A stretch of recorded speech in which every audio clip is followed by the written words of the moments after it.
I love live music as much as the next person. However, this proposal is not right for this location in numerous ways.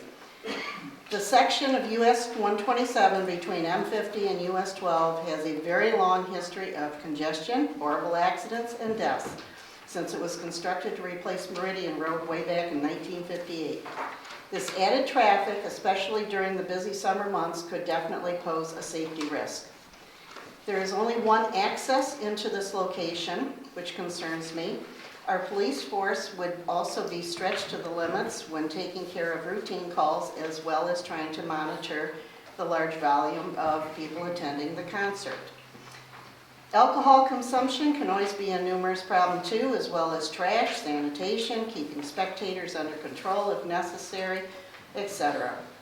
There is a great concern regarding the noise levels. This proposal is not like the other locations at Clark Lake, where we have small bands come in with their own portable amplifiers. This is a whole other ballgame with large speaker systems mounted on high poles, generating sound on all directions at a much higher level in extremely close proximity to Clark Lake. I'm not sure what the decibel level is in the township, but I think it was around 80 or 90. So I'm just guessing that this might exceed that level. I don't know for sure, but it should be pondered. What about the wildlife that will be affected in that area? Clark Lake is known for its bald eagles, just to mention one thing, hence the title, Eagle Point, and we don't want to harm them in any way. There are other locations in the surrounding areas that would be far better suited to this type of entertainment proposal. This plan could very easily lead to a decrease in property values for people, affecting the surrounding tranquility and possibly increase safety risks. I also would like to have the board inquire as to who is funding this venture and get a better idea of exactly what their intentions are for the property.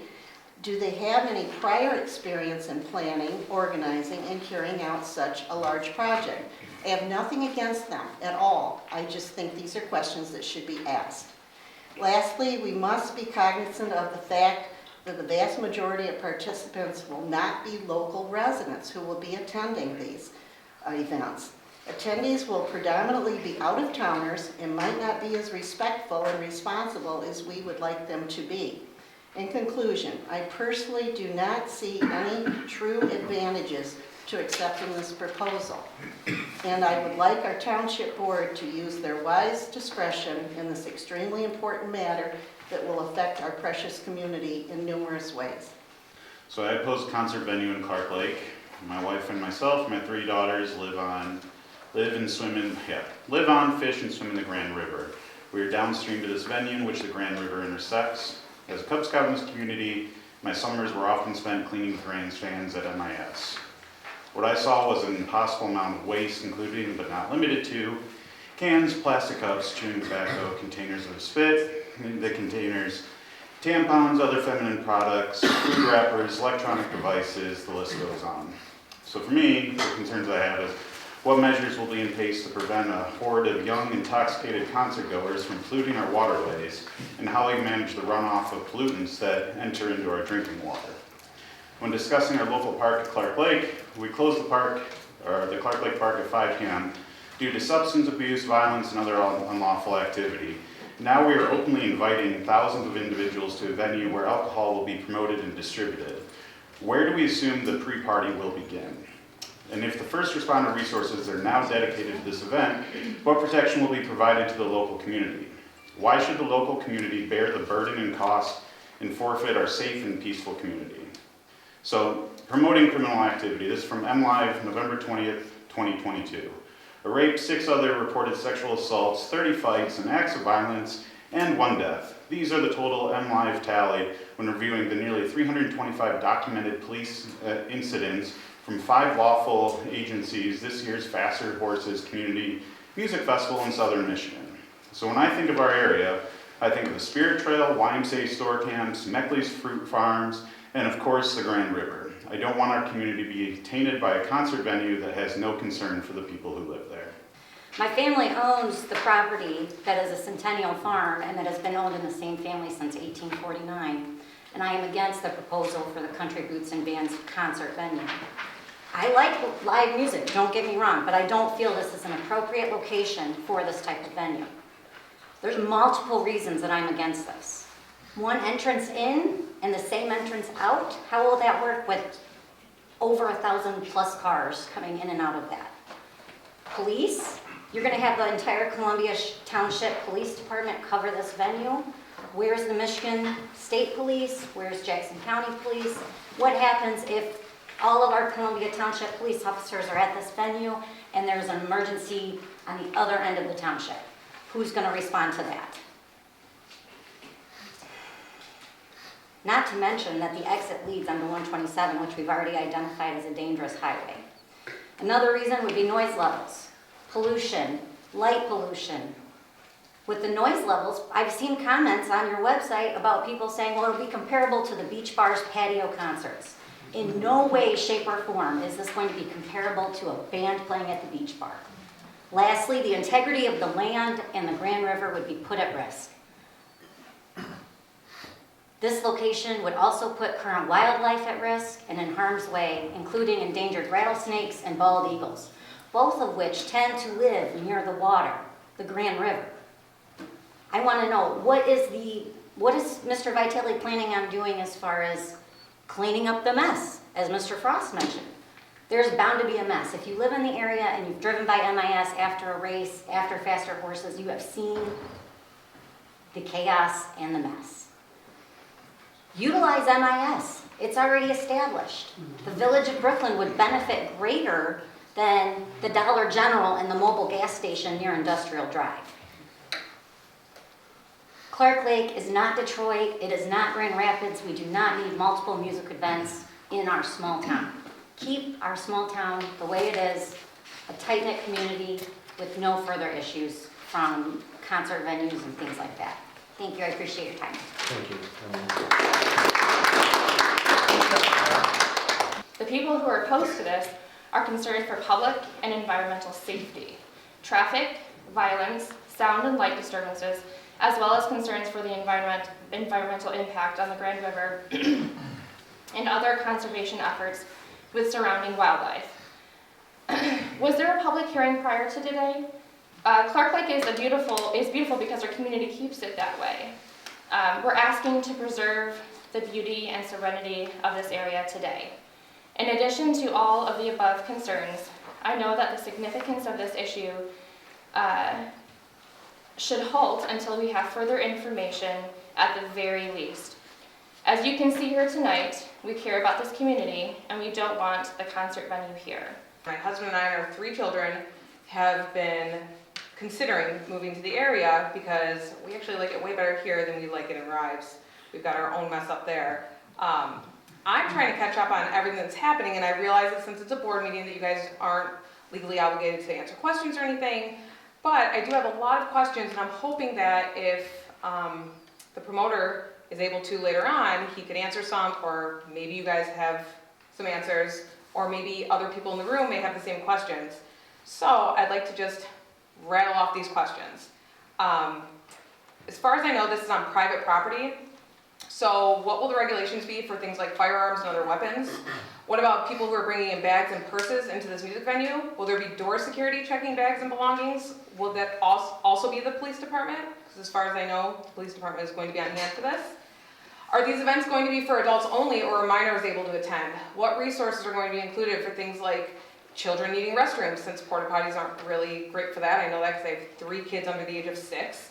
What about diaper changes? What about medical aid to children during these live events? What would happen in case of an emergency?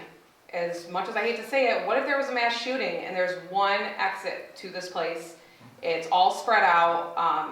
I don't know what the regulations would be on firearms and things like that, so I don't know if that's more or less likely to happen than any other live event. Is the property and the venue itself going to be handicap accessible? What about patrons with special needs? What's going to happen in case of large storms? What if the shows are delayed due to the weather? Will they just be stalled? Will they be postponed? Or will they be canceled entirely? Why is the private security company not being used for this out of the promoter's pocket so that the township doesn't lose their police force on these occasions. What's gonna stop me from going and committing 1,000 crimes every time I know that there's a scheduled event, all the cops are busy? What will happen if there are crimes being called in and the police are there? How long will the police remain at the event afterward for traffic control, crowd control, or to monitor anyone who may be leaving intoxicated? What type of alcohol is going to be served? When will that show up? What will happen to all the bottles and waste associated with it? Will staff be trained to handle intoxicated individuals? Will they be able to cut people off? I've worked in the service industry. I know that's uncomfortable and difficult. It's a lot more uncomfortable and difficult if you have people only working a couple days a year. Our property is directly south of this venue. I'm worried about noise pollution, light pollution. I'm worried about the animals that roam our fields, the birds that fly in our skies. I'm worried about the fish and the river. I'm worried about all the junk that's going to blow into my fields. Who's going to pick that stuff up? Me is who. Now, all of these people who have made comments have made very valid comments. I don't know how many times I have been on the corner of Jefferson Road and 127, and the traffic is backed up all the way down as far as you can see. All the way down as far as you can see. Who's going to stop that traffic to let all these people out? Are you going to stop it at both ends and back up these people to let the venue release their occupants? Who's going to take care of that? How mad is that going to make people? How many accidents are going to happen on that road? There are crosses every 100 feet on 127 that way. People die on that road all the time. Who's going to prevent that? Who's going to take care of that mess? Just wondering, because it worries me. It worries me. And I don't like the idea of the venue being directly in my backyard. What if there's a fire? What if my forest catches fire? Who's going to put that out? Just going to let it burn? Somebody smoking and just, gets rid of their cigarette without thinking, and then all of a sudden my forest is on fire. There are a lot of concerns with this. We have MIS, we have the county fairgrounds. Go there. Use that. Thank you. Thank you. We selected this area because we wanted the quiet, peacefulness, the hometown feeling, the wildlife, and so forth. And the Grand River does go through our property. We are concerned because, first of all, the location, there's always trespassing. No matter where you're at, there's trespassing. And the liability of someone trespassing and being into their property is great. I talked to a friend who is an insurance agent in another state and said our insurance would increase because of that liability. We don't want anyone to be hurt. We also are concerned of the cost that would be involved if we are being sued. We've seen situations like that. And who's going to pay for the attorney and legal fees? Who's going to be the one to handle the mental and physical anguish that we would feel? Litter, yes, they may clean up their litter, but who's going to clean up the litter that gets to our property? And there's bound to be that. Someone mentioned about the success at Beckley's. We talked to Mr. Beckley. They are in litigation right now with this venue, but he's in Tennessee right now, unfortunately, and was not able to attend tonight. Of course, we're concerned about the wildlife, hunting, the river itself. The Columbia Township Park, we saw it was closed last year, and the comments were made in the newspapers, supposedly from the police, about the fact that the numerous tickets and the numerous arrests did not control the problem that was there. And if they can't control that problem, how are they going to control any problems that may occur? The property that is being leased, the owner of the entire property does have 2 marijuana facilities on that property. I question whether he's going to be selling marijuana at the venues. So, thank you very much for listening to me.